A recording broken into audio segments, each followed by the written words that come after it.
ഈ മാസം 29 മുതൽ ജൂൺ 1 വരെ മസ്കറ്റിൽ നിന്ന് കേരളത്തിലേക്കും തിരിച്ചുമുള്ള വിവിധ സർവീസുകൾ എയർ ഇന്ത്യ എക്സ്പ്രസ് റദ്ദാക്കി. സർവീസുകൾ പരസ്പരം ലയിപ്പിച്ചതായും എയർ ഇന്ത്യ എക്സ്പ്രസ് അധികൃതർ അറിയിച്ചു. ട്രാവൽ ഏജന്റുമാർക്ക് അയച്ച സർക്കുലറിലാണ് സർവീസുകളിലെ മാറ്റം എയർ ഇന്ത്യ എക്സ്പ്രസ് അറിയിച്ചിരിക്കുന്നത്.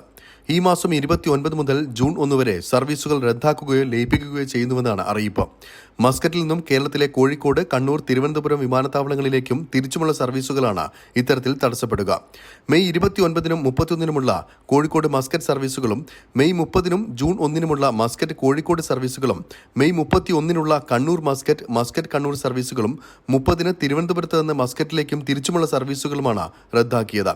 ഒപ്പം ജൂൺ 8, 9 ദിവസങ്ങളിൽ തിരുവനന്തപുരത്ത് നിന്നും കോഴിക്കോട് നിന്നുമായി മസ്കറ്റിലേക്കുള്ള 2 സർവീസുകൾ തിരുവനന്തപുരത്ത് നിന്ന് കോഴിക്കോട്ടേക്ക് പോയി അവിടെ നിന്ന് മസ്കറ്റിലേക്കും തിരിച്ചും എന്ന നിലയിൽ ലയിപ്പിച്ചതായും അധികൃതർ അറിയിച്ചു. ഈ ദിവസങ്ങളിൽ തിരുവനന്തപുരത്തേക്കും കോഴിക്കോട്ടേക്കുമുള്ള സർവീസുകളും ലയിപ്പിച്ചിട്ടുണ്ട്. ഓപ്പറേഷണൽ കാരണങ്ങളാലാണ് നടപടിയെന്നാണ് എയർ ഇന്ത്യ എക്സ്പ്രസ് അധികൃതർ നൽകുന്ന വിശദീകരണം.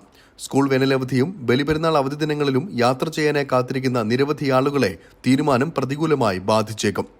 അരുൺ പാറാട്ട്, 24, ദുബായ്. വിധി ദിനത്തിൽ 24 മാജിക് ജൂൺ 4 ചൊവ്വാഴ്ച രാവിലെ 5 മണി മുതൽ 24-ൽ.